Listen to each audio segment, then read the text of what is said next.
Sabes que es muy habitual que uno se esté encontrando con gente que te dicen, no sé qué me pasó y en qué momento me pasó, pero había cosas que antes me entretenían que ahora ya no. Mirar un informativo, mirar un partido de fútbol, qué sé yo, cualquier cosa de esas. Algún espectáculo o alguna ceremonia de no sé, ascensión de algún... Es como que de golpe se apagó todo ese entretenimiento y uno lo ve como si fuese una callecita oxidada, ¿viste? Sí, no sé qué habrá pasado ahí en muchos de nosotros que dejaron de ser atractivas las cosas que antes nos entretenían. Claro, atractivo significa que algo te atrae. Y cuando algo Mm. te atrae, te conectas a su campo energético, entonces te metes. Es como si te metes en un partido de fútbol y te lo crees y apoyas a uno, todo tu sistema energético va a ir a una. Lo mismo que cuando uno se siente amenazado físicamente, necesita que todo su sistema mental se acomode y acompase una respuesta agresiva. O sea, yo me tengo que defender, con lo cual el otro tiene que convertirse en una amenaza y todo lo que diga o haga va a leerse en tono amenazante para motivar mi respuesta. Pues lo mismo que a nivel físico, por criterios defensivos, la energía se unifica, se mete, se sumerge en la situación y actúa en consecuencia a ello. Lo mismo pasa cuando te desconectas. Si yo dejo de poner atención y energía en algo, hay un momento que se rompe el hechizo, se deshace ese encantamiento y eso que antes me movía cuando estaba metiendo, desaparece. Se rompe el flujo de energía y ya no hay una devolución. Miro la política y digo, qué tontos son. No me creo nada de lo que dice. Mira su partido de fútbol, digo, ¿por qué no habéis dicho nada en todo ese tiempo? Digo, iros a tomar por saco, no me interesa ya vuestra película. O sea, hay un momento en el que una vez que se has hecho el hechizo, si no vuelves a entrar, porque si vuelves a entrar te va a pasar lo mismo, hay momentos que te desenganchas. Es lo que a la mayoría de la gente le ha pasado con la televisión y con los medios de comunicación tradicionales. Ahí el desencanto ha sido tan mayúsculo que es prácticamente irreversible. Y eso es la gran victoria. Entonces, sigue habiendo gente que ve las noticias, pero ya en canales alternativos y filtradas. Ya rara vez van a la fuente directa de información, salvo que sea para trolear, boludear, váyase como darles mensajes irritantes y molestarles. Básicamente contraatacar con la legítima defensa. Entonces, cada vez que aparece, uy, va a haber algún apagón de, qué sé yo, de luz. Bueno, a ver, ¿cómo me preparo espiritualmente para prender una vela en mi mesa? Entonces, yo la pienso así, y no sé si estoy pecando de ingenuo, o realmente es un salto evolutivo que estamos dando, ¿no? Es una adaptación inteligente porque al fin y al cabo de lo que se trata es de para prepararse. Muchas veces el que comparte noticias en un tono alarmista, es decir, que comparte la preocupación que trasladan los medios de desinformación, cree que se está adaptando y preparando, pero no está haciendo nada. Realmente no te prepara para nada porque son demasiados frentes abiertos. La economía se va al carajo, la biología se va al carajo, la educación cada día van a pervertir más a los menores. Y bueno, si todo eso siempre ha sido así, no está cambiando sustancialmente el tono narrativo. O sea, si vamos a leer titulares de los años 90, hablaban de era glacial y de calentamiento global al mismo tiempo. Las dos cosas. Todo se va a congelar y todo va a arder como el infierno. Y las dos cosas a la vez. Nos han dicho que la economía se va al carajo siempre, que va a petar todo siempre, que este modelo es insostenible siempre, desde que tengo uso de razón, siempre se ha dicho. Pero es que si te pones a ver una película de los años 30, dicen lo mismo, exactamente igual, mucho antes de que naciéramos. Entonces, hay una serie de base narrativa que es permanente en todos los tiempos. Y ahora la base que es permanente hay que aprender a identificarla y a filtrarla. O sea, hay un 90% de las noticias que son humo, que no son reales y que no se van a cumplir. Hay un 10% que se cumple. Lo otro son proyectos, propósitos, cosas que están sobre la mesa, leyes que se publican aquí. Perfecto, eso está muy bien, que lo conozcas y lo sepas, pero fíltralo y que eso ocupe un 1% de tu tiempo, un 1% de tu información. Y como tú dices, incluso asumiendo que sea cierto, ¿cómo te vas a preparar? Pues también un 1% de tu tiempo. Ya te espabilarás cuando toque. O sea, que la economía vaya bien o mal, la global, no cambia tu política económica. Tú quieres que tu política económica sea inteligente, vaya bien, piensa a medio y largo plazo. No va a cambiar que la coyuntura social sea horrible. Me interesa tener mi economía saneada siempre, pase lo que pase a los demás. ¿De qué me sirve que haya bonanza económica si mi economía es un asco? Prefiero que sea al revés, entre comillas, ¿no? Si a todo el mundo le va mal, pero a mí me va bien, digo, bueno, por lo menos a mí me va bien. Yo he hecho mi parte, el resto que haga la suya. Entonces, bajo ese concepto o falsa idea de tengo que prepararme, digo, bueno, ¿prepararte para qué? ¿Cómo te preparas? Pues llevando una vida lo más ordenada y virtuosa que puedas. Eso siempre va a ser así, independientemente de lo que pase en el exterior. Y como tú dices, y si pasa, no te preocupes que algo positivo le sacaremos. Algo aprenderemos de ello. Si tú me pones una dificultad grande, mi respuesta tiene que ser igual de grande para poder sobrellevarla. Entonces, me obliga a dar lo mejor de mí mismo, porque si no me hundo con el resto. Ahora, Robert, todo nos lleva a una verdadera revolución individual, ¿no? Que nace de nuestro metro cuadrado, de nuestras cuestiones de acá abajo, y luego por decantación parece que nos vamos encontrando con seres y vamos siendo una comunidad que nadie organiza. Y esto estaría como echando por borda algo que la gente, no toda, pero una gran mayoría, gran cantidad, mejor dicho, no mayoría, pero cada vez menos, esperaba, y algunos esperan, que es el líder supremo. O sea, el relato del líder supremo se hizo pelota.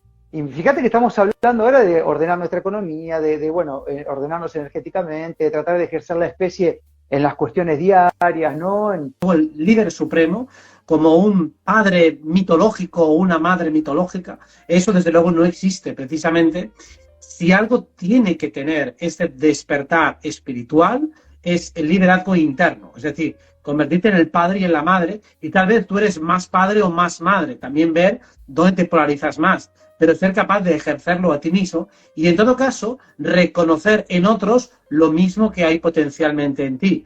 Puedo ver en ti un líder comunicador que trabaja con virtuosismo en su área y yo voy a tratar de alcanzar el mismo virtuosismo en mi propia área.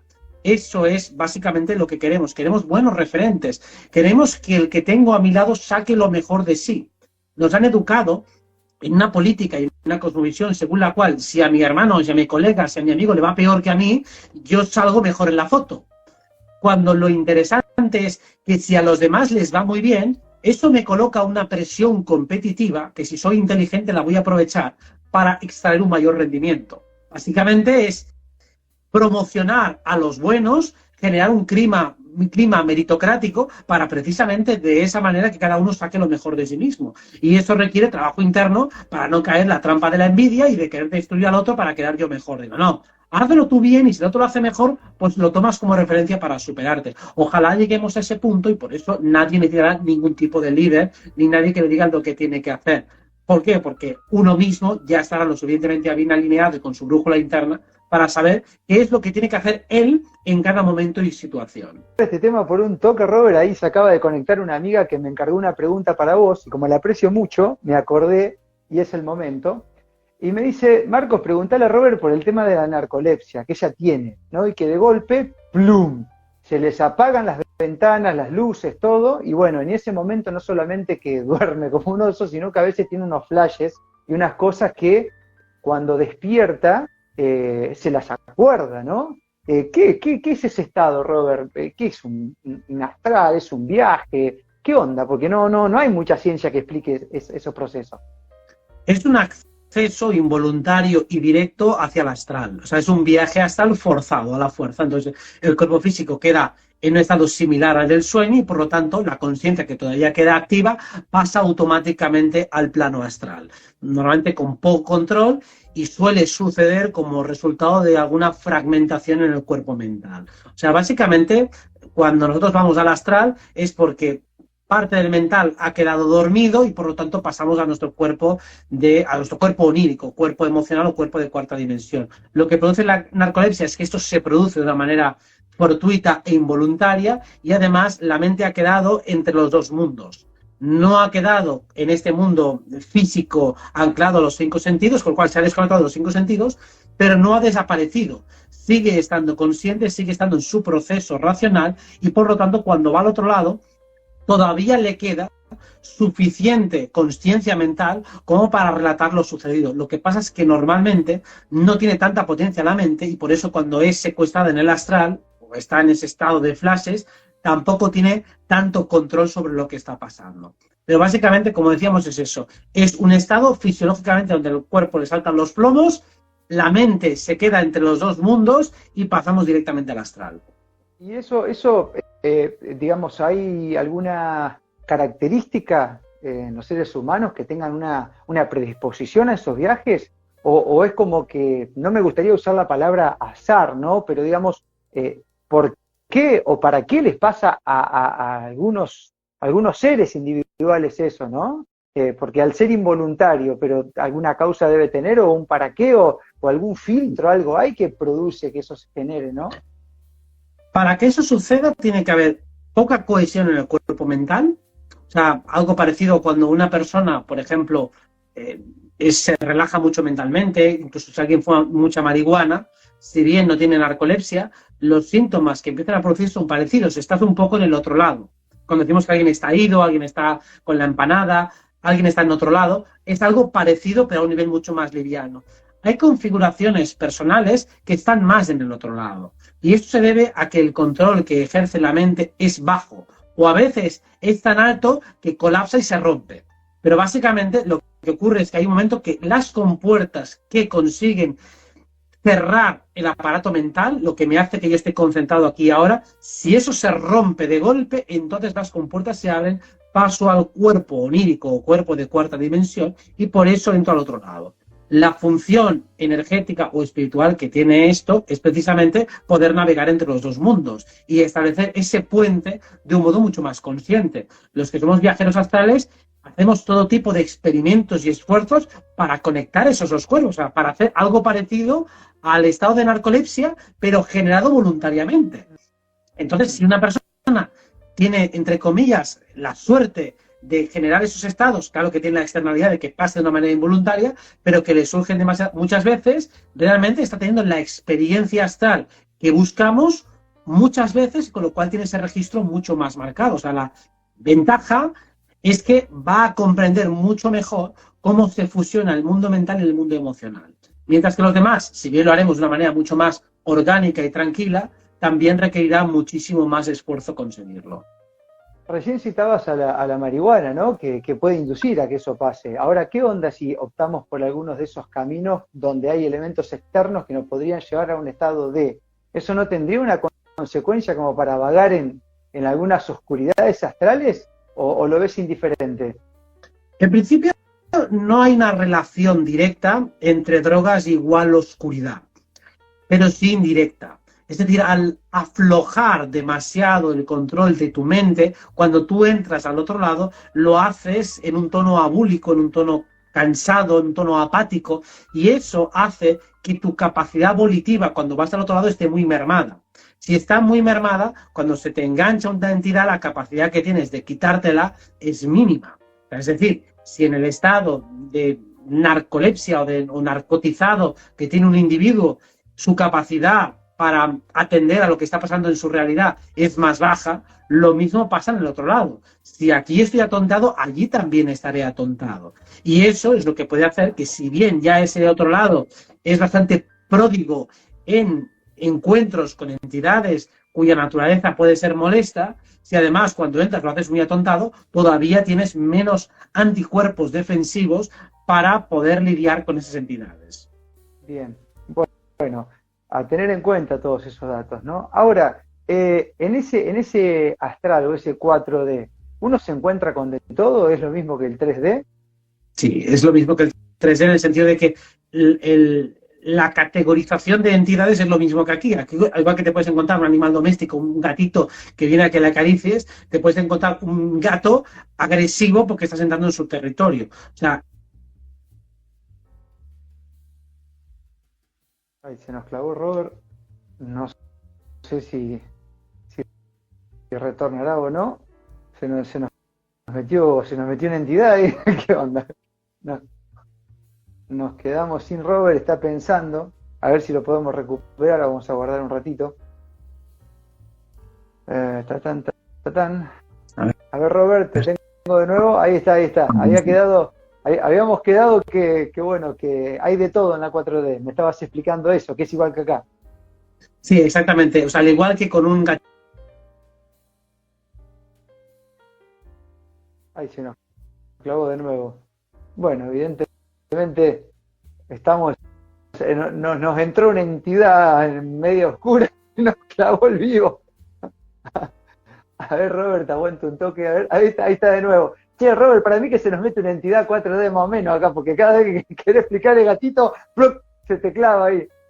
Bueno, pues igual, un mismo animal animal puede ser agresivo o puede ser dócil en función de si entras en su territorio, si le vas a dar de comer, si no, pues lo mismo. Que aquí en la 3D tampoco podemos simplificar, decir que hay personas buenas y personas malas, sino que según la naturaleza de la relación, algunos evidentemente son más propensos a la bondad y otros a la maldad, pero hasta dentro del propio experiencia humana, una misma persona puedes ver su Dr. Jekyll y su Mr. Hyde. Pues en la 4D es exactamente igual. Entonces, pensar todo es malo, no es todo malo, todo es bueno, tampoco es todo bueno, e incluso de lo malo puedes extraer algo bueno y de lo bueno puedes extraer algo malo. O sea, a veces vas con una entidad luminosa y no te aporta nada o incluso te confunde porque lo que te dice no acabas de entenderlo y extrapolarlo a tu momento, lo tomas de manera literal y eso te puede hasta perjudicar, y al revés. De una experiencia con un ser negativo, puedes aprender más de la naturaleza de esta realidad, puedes entender alguna clave sobre tu vida. Así que, al igual que en esta vida, exactamente las mismas lecciones se pueden extraer en otro lado. Vas a otro universo, vas a otro nivel de realidad, vas a otra capa de esta Matrix y puedes aprender cosas de lo más interesantes. Lo mejor es que aprendas de todo, con independencia de aquello que consideres bueno o malo, porque parece que vamos al otro lado y nos volvemos infantiles y simples. Pero esto es bueno o esto es malo, o esto es buena onda o mala onda. Digo, bueno, a ver, pues igual que en la vida, es bueno tu paso por el instituto, por la universidad, por tu trabajo, fue bueno o fue malo. Digo, bueno, pues visto con perspectiva, todo es útil, todo es entretenido, todo es interesante y en función de tu nivel de sabiduría y discernimiento será más interesante o menos. Ahora, Robert, a ver cómo te formulo esta pregunta. Suponte que mañana pudiese viajar, no sé, a algún otro planeta, si es que existe, no sé, porque la verdad uno más investiga y no sabe si son reflejos, planetas, estrellas, luces, qué es lo que son, pero bueno, suponte que viajemos, ¿no?, a otro lugar, con otra tierra, con otra presión atmosférica, no sé, con otro calor, con otro sol. Y yo digo, bueno, voy a hacer un año de vida allá, y me vengo acá a la Tierra nuevamente, y digo, bueno, pero las condiciones de la Tierra son totalmente distintas a las de allá, o sea que mi vida allá, como experiencia en la Tierra, mucho no me sirve más que para contarla y tener algo de historia para transmitir. Mi pregunta es, si hago un astral, me voy a la 4D, o tengo, no sé, un flash o lo que pinte, ¿qué es lo que puedo sacar de ese viaje para aplicarlo en la 3D? ¿Nos sirve para algo?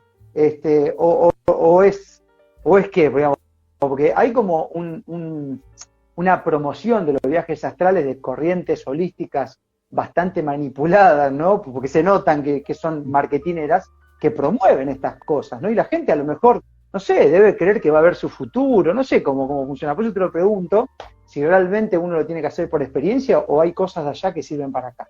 Absolutamente. Hay muchísimas cosas muy útiles y simplemente hay que tener en cuenta que por fractalidad, analizar el mundo astral es como analizar con otra configuración energética. Que sea otra configuración energética es el equivalente a, ¿te iría bien ir un año, por ejemplo, a vivir a China, a la India, a otro país? Bueno, es otra cultura, son otras reglas de juego. Digo, sí, pero la experiencia del ser humano es la misma. Los principios arquetípicos que te vas a encontrar son los mismos. Los problemas míticos que hay en cualquier cultura, en cualquier momento de la historia, son los mismos. Amor, odio, valor, justicia, lealtad, honradez. Lo mismo, cuando uno va a otro país se da cuenta de que hay otro marco cultural, pero no hay un país de despiertos y un país de dormidos. En todos los países hay el mismo nivel de borregos, la misma cantidad de borregos y de gente que está dormida, simplemente que obedecen a otro marco cultural. Entonces parecen muy despiertos en algunos temas que les resbala y que no les importa, pero luego son absolutamente devotos y sumisos en otros. Pues cuando vamos a gastar es lo mismo. ¿Tenemos otras leyes? Sí, pero esencialmente el Kybalión, las leyes astrológicas son idénticas en el astral y aquí. Hay una serie de principios universales que se expresan igual. Y allí, al estar deformados o explicados en otros términos, puedo experimentar cosas que aquí cuesta mucho entender y allí las veo perfectamente amplificadas. Por ejemplo, el principio de la manifestación energética, que aquí es muy lento, allí se ve tan rápido que lo entiendo mejor. ¿Cómo funciona la energía? ¿Cómo funciona la vibración? Allí lo entiendo mucho mejor que aquí. Así que muchas afirmaciones metafísicas que hacemos aquí, allí las podemos comprobar de un modo mucho más directo y experimental.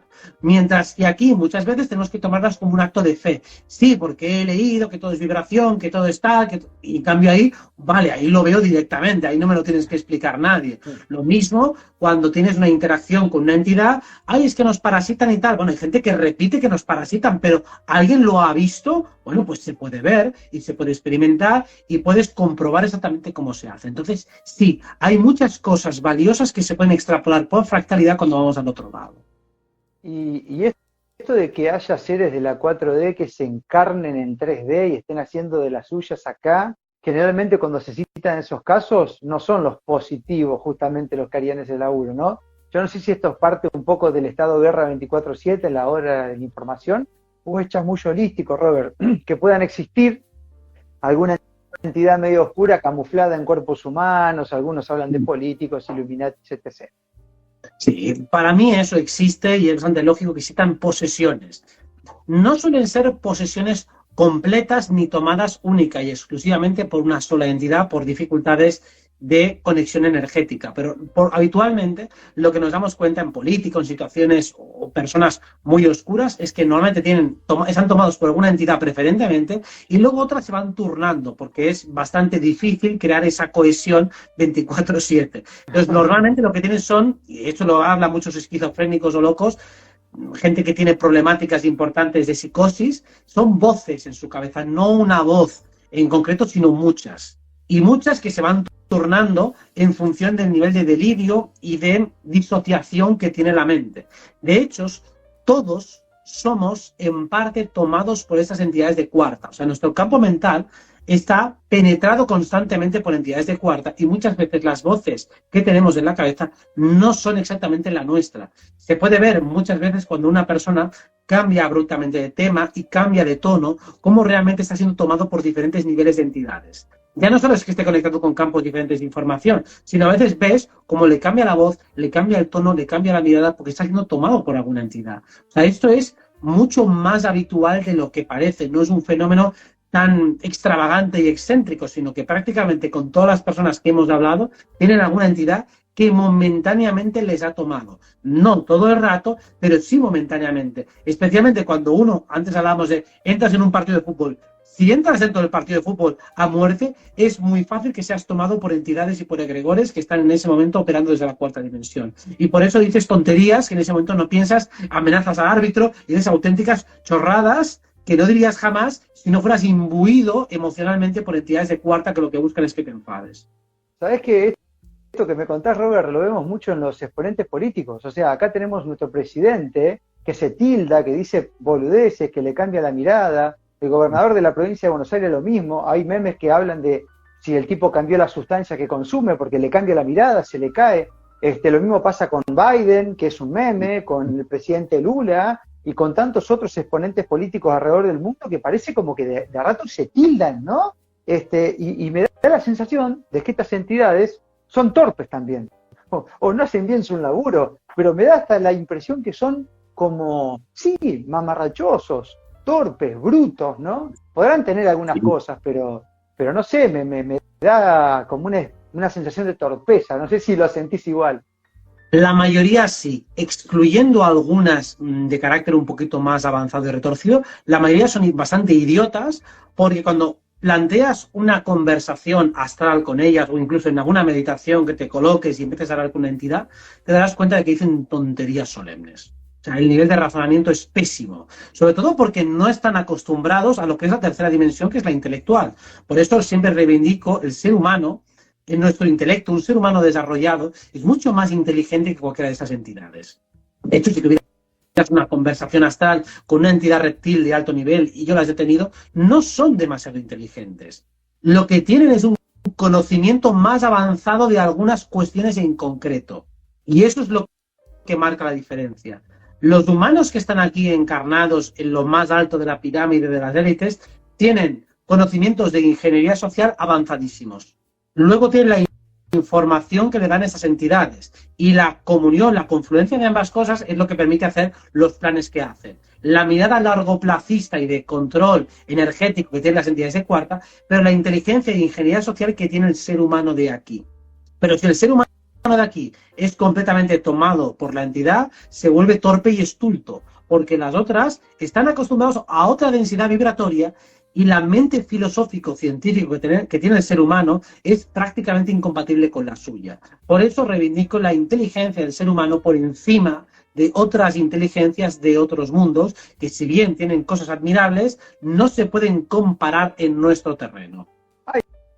Hay algo que tenemos los seres humanos que es envidiable, ¿no? Porque a veces nos da la sensación de que todo gira muy alrededor nuestro, ¿no? O sea, no sé si son los sentimientos, si es nuestra mente, si es nuestra energía, o es que realmente tenemos esa partícula divina, como dicen muchos, ¿no?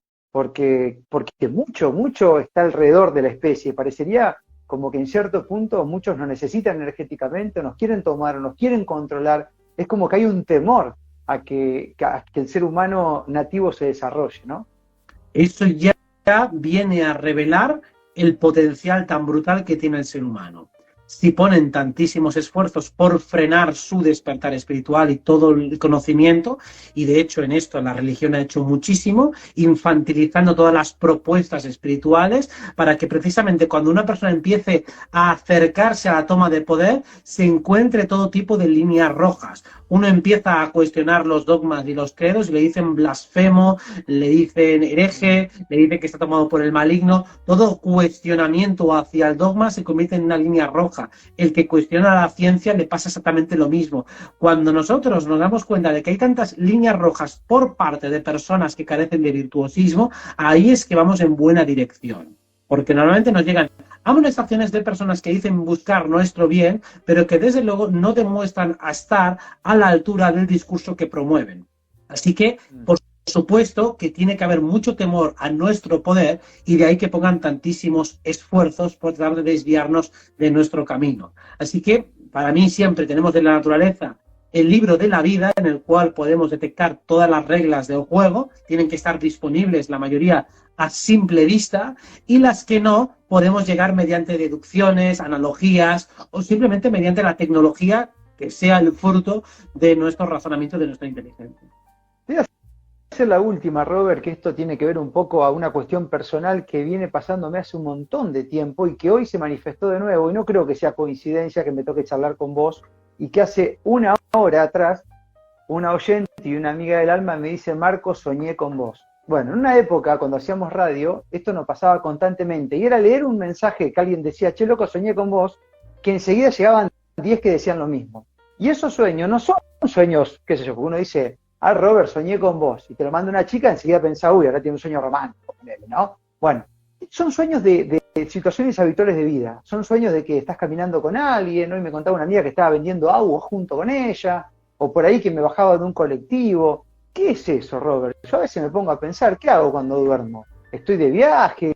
¿Qué onda? ¿Qué pasa ahí? Es rarísimo, pero ahora me está empezando a despertar una cierta curiosidad, o es la exposición que uno tiene, qué sé yo, no sé. Bueno, hay muchos factores al respecto, y es, a veces sí que eres tú realmente el que está proyectado oníricamente, y debido a que allí funciona todo tan deprisa, la actividad que puedes tener oníricamente visitando a otras personas que te reclamen o que lo requieran es enorme, y a lo mejor una noche, si puedes hacer 5.000 conexiones o interacciones, pues puedes hacer 5.000. Entonces a lo mejor hay 6 personas que lo recuerdan de esas 5.000. O sea que realmente cabe perfectamente la posibilidad de establecer esas conexiones oníricas de noche. Luego hay otra parte habitual que es proyección mental del otro. Cualquier personaje que esté expuesto públicamente, es más fácil que el cuerpo mental del onironauta, de aquel que está soñando, proyecte en personas y caras conocidas. Lo mismo que te puedes encontrar un actor de cine, o te puedes encontrar a Cleopatra o a quien sea, pero normalmente tomas personas cuya voz recuerdes bastante bien y cuyo rostro también seas fácilmente capaz de evocar. O sea que hay una parte que casi siempre es proyección e imaginación, pero a veces hay encuentros reales. Cuando el encuentro ha sido significativo, puede ser encuentro real. Y también hay una tercera opción, que puede ser una entidad que te suplanta. O sea, una entidad quiere conectar con la otra persona y toma la cara, el rostro y la postura de alguien conocido que le inspire confianza, seguramente con aviesos propósitos de manipulación y control. O sea, que básicamente serán los tres escenarios, o bien que sea una conexión real, o bien que sea una proyección de la otra persona, o bien que hay una entidad que está usurpando, en este caso, a la persona que tiene mayor fama o persona pública, que es más fácil de recordar por cualquiera. ¿Y existe alguna manera de saber, para el que sueña, cuál de esas opciones puede ser la que le tocó, digamos? ¿Hay alguna forma de, una vez que uno despierta, tratar de entender qué fue lo que pasó, o más o menos?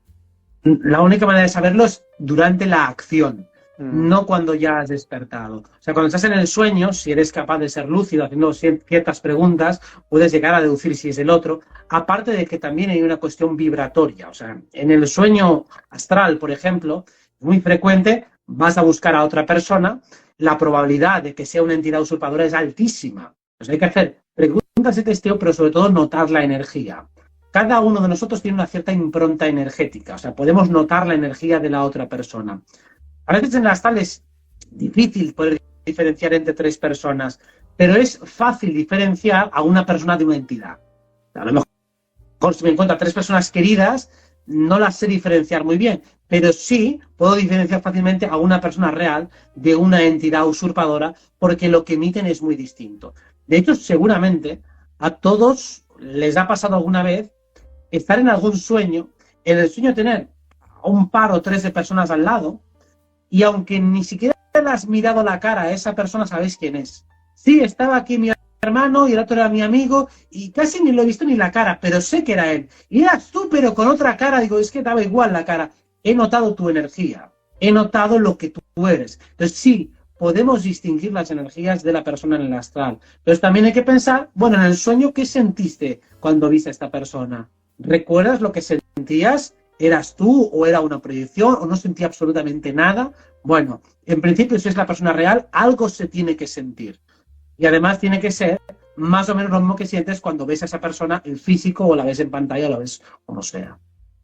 Porque a veces uno despierta y se queda con alguna sensación, ¿viste? Casi nunca uno recuerda los sueños, pero hay veces, por ejemplo, esta amiga que me escribió hoy me dice, yo me acuerdo, y te lo comparto porque estuvo buena la aventura, y se quedó como con una alegría, ¿no? No sé si eso suma o no suma, pero es como que se cerró ahí eso, y en el 3D nos quedamos con un resabio, ¿no? A mí me ha pasado a veces con otro tipo de sueños, pero bueno, es como que a veces se traspasa, que parecía que queda un remanente, ¿no? Eso puede ser una pista. Si la conexión ha sido real, tiene que dejar ese influjo energético, esa conexión, se tiene que luego reforzar cuando estamos aquí ya en vigilia. O sea, eso sí. O sea, si la conexión ha sido real, se tiene que notar aquí, precisamente porque ambas personas o bien reconocen lo mismo, o han visto lo mismo, o han sentido lo mismo, o deja algún tipo de sincronía, premonición, algo tiene que dejar si la conexión ha sido real, y a veces cuando la conexión es recíproca, entonces ya es el boom total. Pero normalmente, si es unidireccional, que es lo que suele ser más habitual, tiene que dejar algún tipo de impronta. Es decir, si me apareces tú y me das un mensaje que es revelador, seguramente la experiencia ha sido real, porque eso puede llegar a marcar mi vida. Ya tenemos una hora, Robert, y la verdad es que no te pregunté nada de astrología. Y como no quiero ocuparte mucho más tiempo, no sé si tenés ganas de compartir alguna energía que podamos tener adelante, que pueda ser aprovechable, como en eso que hablábamos al inicio, ¿no? De que todo lo que venga, tratar de ver con qué parte nos quedamos, ¿no? Si hay algún momento que vos veas donde haya que apretar el acelerador para ver qué hacemos. Bueno, para ir directamente a la más rabiosa actualidad, la energía que tenemos estos días es, en gran parte, vamos a decirlo como el jugador inteligente. Energía de Leo, dominante, con una conjunción Mercurio-Marte en Virgo. Esta combinación es el espíritu del jugador, el espíritu del niño, que disfruta, que se lo pasa bien, pero analítico, guerrero, con ganas de entender el rival, de entender el juego. O sea, básicamente tenemos unas 2 o 3 semanas bastante fáciles para tomarnos la vida como un juego que tiene unas reglas, que pueden ganarse, es un juego justo en definitiva, que puede ser tramposo en algunos puntos, pero que te da las suficientes herramientas para que puedas vencerlo. sí que estamos en 2 o 3 semanas, yo creo que en general bastante armoniosas, bastante positivas, sobre todo las 2 últimas del mes, y buenas para todo aquel que realmente se tome la vida como lo que es. Una experiencia de juego, a veces los juegos pueden ser un poco macabros, pero de juego en definitiva, en el que hay unas reglas que son aprehensibles para el sujeto, en el que hay que lidiar con incertidumbre y en el que hay que apostar. Y apostar significa poner energía en cosas de las que no tenemos la seguridad absoluta de cómo van a salir. Pero eso es la apuesta. Ser capaz de dirigirnos a algún lugar con la esperanza, con la expectativa, con el deseo, con la intención de conseguir aquello que nos hemos planteado. A darle para adelante entonces con esa energía, a sacar el mejor provecho. Te quiero agradecer, Robert, como siempre, es un gustazo enorme charlar con vos y gracias por tu tiempo. A ti, por supuesto. Muchísimas gracias. Hasta la próxima.